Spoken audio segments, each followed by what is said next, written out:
बहुत समय पहले की बात है। राजगढ़ नाम का एक खुशहाल साम्राज्य हुआ करता था। लोग कहते थे कि उस जंगल में एक शक्ति दबी है जो दुनिया को बना भी सकती है और उजाड़ भी सकती है। वही डरावनी गुफा के अंदर जलती हुई चिताओं की राख पर बैठा एक नकाबपोश तांत्रिक अपनी अधूरी हसरतों को पूरा करने की तैयारी कर रहा था। ओम काल दुताय नमः, ओम रुद्र रूपाय नमः, ओम प्रेतात्माय हयम तवम अगच्छ अगच्छ स्वाहा। देख पिशाच, मैंने तुझे बुला लिया है। अब तू मेरे सामने प्रकट हो और मेरा काम कर। अचानक गुफा के अंदर एक भयानक आंधी चली और मशालें बुझते बुझते बची। धुएं के गुब्बार से एक विशाल और डरावना पिशाच बाहर निकला, जिसकी आंखें अंगारे की तरह दहक रही थी। अरे ओ मूर्ख इंसान, तूने मुझे बुला तो लिया, पर क्या तू जानता है कि तू किससे खेल रहा है? बोल बोल, क्या चाहिए तुझे?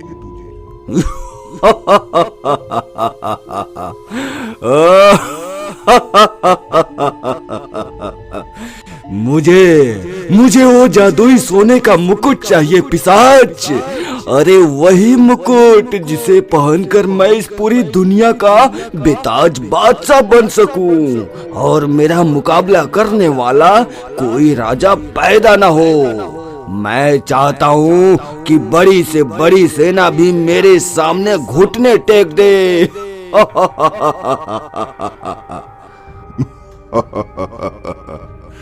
तू तो बड़ा लालची निकला रे, पर क्या तू ये नहीं जानता कि उस मुकुट को कोई साधारण आदमी छू भी नहीं सकता?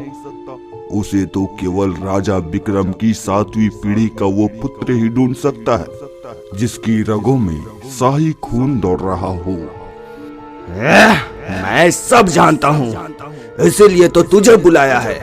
मेरे पास एक ऐसी चाल है जिससे वो मुकुट हमारे पास होगा और उस राजा के खानदान का नामो निशान मिट जाएगा।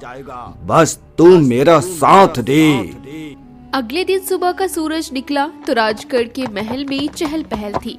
राजा सूरज अपनी बूढ़ी माँ और अपने 5 साल के नन्हे राजकुमार अर्जुन के साथ जंगल की सैर पर निकले थे। आहा, वाह भाई वाह, वाह राजमाता, देखिए ना, ये नजारा कितना सुकून देने वाला है। अरे मेरा तो जी चाहता है कि राजकाज की सारी उलझने भूलकर बस यही इस जंगल की गोद में बस जाऊं। ओहो हो, कितना सुकून है यहाँ। क्षमा करें महाराज, पर यहाँ रुकना खतरे से खाली नहीं है। ये इलाका अपने राज्य के बाहर आता है महाराज, और यहाँ सदियों से एक रहस्यमयी कबीला रहता है। वो लोग बड़े जिद्दी और खतरनाक है। वो किसी भी बाहरी इंसान को अपनी सरहद में बर्दाश्त नहीं करते। मंत्री जी ठीक कह रहे हैं सूरज, और मत भूल कि हमारे साथ नन्हा अर्जुन भी है। मैंने सुना है कि तेरे पूर्वजों में राजा विक्रम ने एक चमत्कारी मुकुट यहीं छुपाया था। वो मुकुट अगर गलत हाथों में पड़ गया तो अनर्थ हो जाएगा। अरे राजमाता, आप भी इन पुरानी कहानियों और दंत कथाओं के चक्कर में पड़ गई। हाँ? जादुई मुकुट और पिशाच जैसी बातें सिर्फ डराने के लिए होती है, हकीकत में ऐसा कुछ नहीं है। तभी पास की नदी स्वर्णधारा के किनारे गांव की कुछ औरतें पानी भरने आईं। उनके सिर पर मिट्टी के घड़े थे और चेहरे पर डर साफ झलक रहा था। अरे ओ चंपा, सुनती है? जल्दी हाथ चला रे, सूरज ढलने वाला है।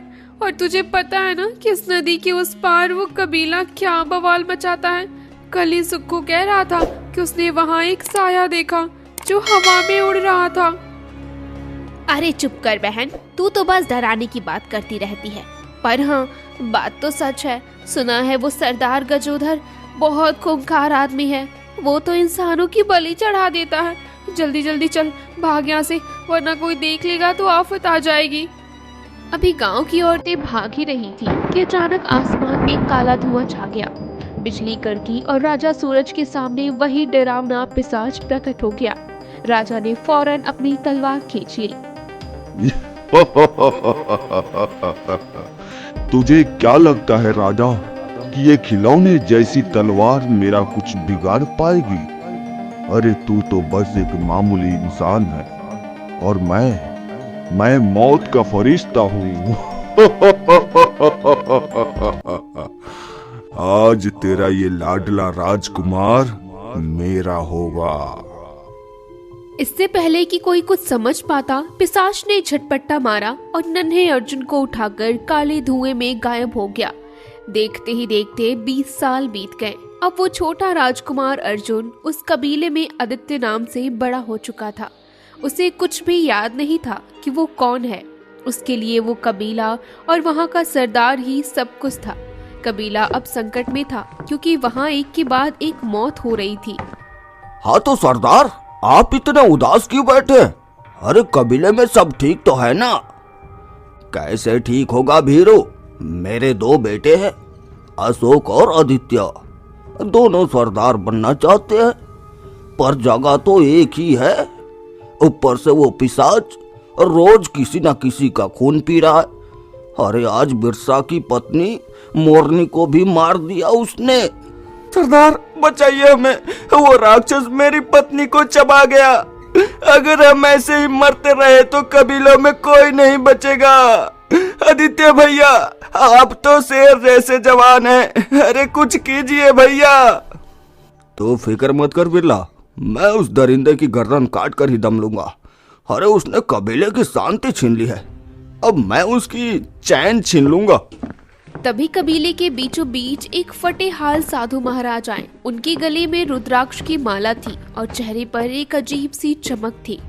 अरे ओ कबीले वालों, तुम इस पिशाच को साधारण तरीके से नहीं मार सकते।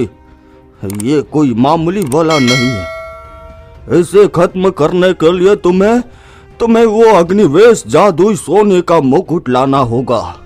वो स्वर्ण नदी के पार विचित्र जंगल में छिपा है। बाबा, कहाँ मिलेगा वो मुकुट? मैं उसे लेने के लिए कहीं भी जा सकता हूँ। हिम्मत और हौसला हो तो इंसान अपनी तकदीर खुद लिख सकता है। जा बालक जा, उस नदी को पार कर जहाँ पानी सोने की तरह चमकता है। पर याद रख, रास्ता मौत से होकर गुजरता है। हाँ। अरे बाबा, ये तो पागलपन है। वहाँ जो गया वो कभी लौट कर नहीं आया। आदित्य को जाना है तो जाने दो, मुझे अपनी जान प्यारी है। तू कायर है अशोक, मैं जाऊंगा और वो मुकुट लेकर आऊंगा। सरदार, मुझे आज्ञा दे। आदित्य निकल पड़ा उस सफर पर जहाँ कदम कदम पर खतरा था। चलते चलते वो थक कर एक पेड़ के नीचे गया। तब उसकी आंख खुली तो सामने का नजारा देखकर वो दंग रह गया। सामने स्वर्ण नदी बह रही थी और उसकी चमक से आंखें चौंधिया रही थी। वाह, क्या खूब नजारा है। पर ये क्या, यहाँ तो सब कुछ अजीब है। हवा में एक अलग ही महक है। जैसे ही उसने नदी पार की, उसके सामने एक सफेद जादुई घोड़ा प्रकट हुआ जो बिजली की रफ्तार से उसके पास आया। रुक जा नौजवान, तू यहाँ क्यों आया है? क्या तू जानता नहीं कि ये जगह मौत का दूसरा नाम है? अरे बाप रे, बोलता हुआ घोड़ा। अरे मैंने आज तक सिर्फ हिनहिनाते सुना था। तू कौन है और मुझे क्यों रोक रहा है? तेरा नाम आदित्य नहीं है बालक, अपनी असलियत पहचान। तू राजा सूरज का बेटा अर्जुन है। देख मेरी आंखों में और जान अपना बीता हुआ कल। घोड़े की आंखों से रंग बिरंगी रोशनी निकली और अर्जुन के दिमाग में पुरानी यादों का सैलाब आ गया। उसे वो महल, वो राजमाता और वो पिशाच सब याद आने लगा। हे भगवान, इसका मतलब सरदार ने मुझसे झूठ बोला। वो कबीला मेरा अपना नहीं है, मुझे इस्तेमाल किया गया है। अब मैं वो मुकुट पाकर रहूंगा और उन गद्दारों को सबक जरूर सिखाऊंगा। अर्जुन पास के एक पुराने खंडहर में पहुंचा, जहां एक टीले पर वो सोने का मुकुट जगमगा रहा था। जैसे ही उसने मुकुट को छुआ, पूरी गुफा हिलने लगी। आज से मेरा नया जन्म हुआ है। अब मैं वो राजकुमार अर्जुन हूँ जो अपने दुश्मन का काल बनकर लौटेगा। अर्जुन ने मुकुट पहन लिया। सूरज ढल चुका था और कबीले में जीत का जश्न मनाया जा रहा था। सरदार गजोधर और वो नकाबपोश तांत्रिक आग के चारों तरफ नाच रहे थे। देखा तांत्रिक, मेरी चाल कामयाब हो गई। वो बेवकूफ लड़का मुकुट के लालच में अपनी जान जोखिम में डाल चुका है। बस एक बार वो मुकुट इस वेदी पर आ जाए, फिर कबीले का राज पूरी दुनिया पर होगा। हाँ, धीरज रख गजोधर। मुकुट को जगाने के लिए उस शाही खून की आखिरी बूंद भी इस आग में गिरनी चाहिए। जैसे ही आदित्य मुकुट रखेगा, मैं अपना मंत्र पूरा करूंगा और फिर वो राजकुमार हमेशा के लिए मिट्टी में मिल जाएगा। पिताजी, मुझे डर लग रहा है। अगर आदित्य को अपनी असलियत पता चल गई तो वो सफेद घोड़ा बहुत मायावी है। सुना है वो सच बोल देता है। चुप कर बुज़दिल। उस लड़के को मैंने पाल पोस के बड़ा किया है। वो मुझे अपना बाप मानता है। वो कभी मुझ पर शक नहीं करेगा। तभी जंगल की झाड़ियों से एक जोरदार आहट हुई। हवा का रुख बदल गया और पेड़ों से पत्ते झड़ने लगे। गांव की वही औरतें लाली और चंपा, जो नदी से पानी भरकर लौट रही थी, अचानक रुक गई। अरे ओ चंपा, देख उधर, वो आसमान में कैसी नीली रोशनी है। ऐसा लग रहा है जैसे बिजली गिर गई हो। अरे भाग लाली भाग। देखो वो कौन दौड़ रहा है, इतनी रफ्तार। ये इंसान है या कोई देवता? इसके सिर पर तो सूरज जैसा कुछ चमक रहा है। वो अर्जुन था। मुकुट पहनते ही उसकी रफ्तार हवा से भी तेज हो गई। वो सीधा कबीले के बीचों बीच पहुंच गया। उसकी आंखों में आग थी और माथे पर वो जादुई मुकुट धधक रहा था।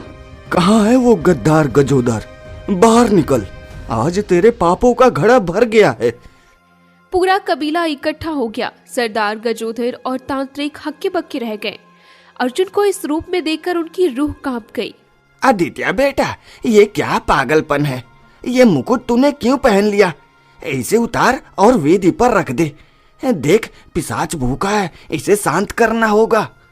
है, चुप कर बे नीच इंसान। मुझे आदित्य मत बुला।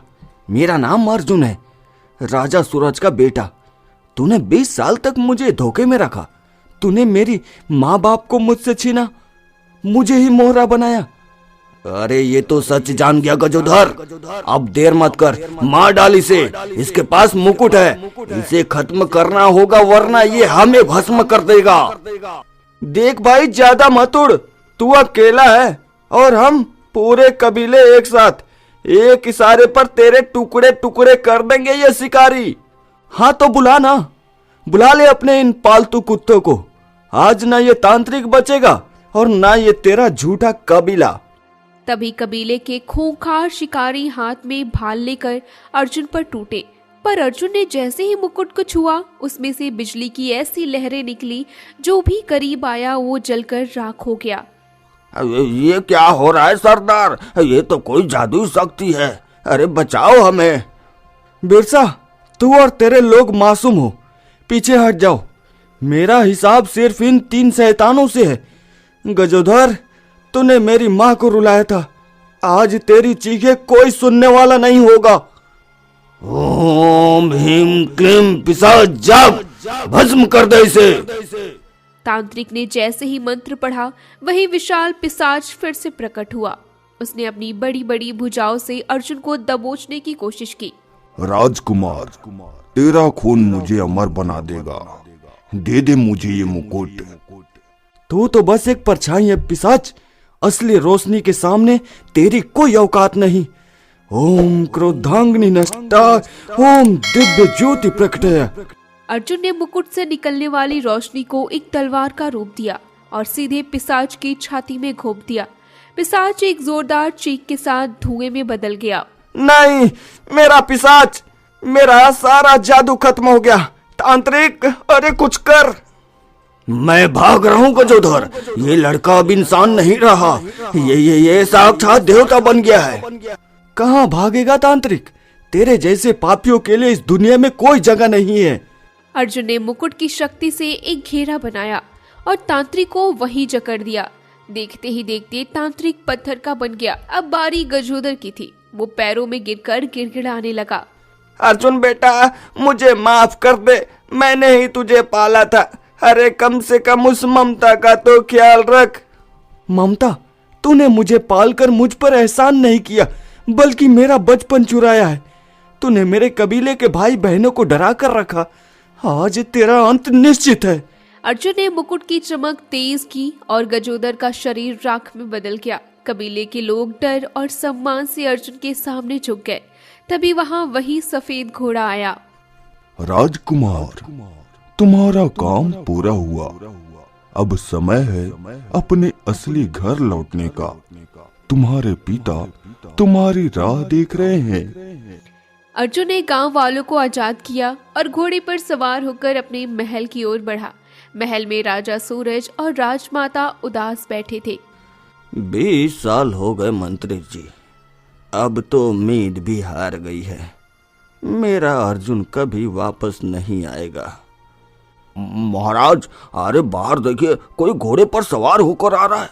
उसके सिर पर तो सोने का मुकुट चमक रहा है। महाराज!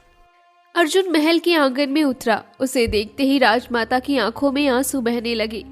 मेरा अर्जुन, ये तो मेरा वही नन्हा अर्जुन है। वही आंखें, वही चेहरा। पुत्र, क्या ये सच है? तू लौट आया? हाँ पिताजी, मैं लौट आया हूँ। उस रहस्यमयी कबीले का अंत करके और अपने परिवार का सम्मान वापस लेकर। अब ये मुकुट हमारे राज्य की रक्षा करेगा।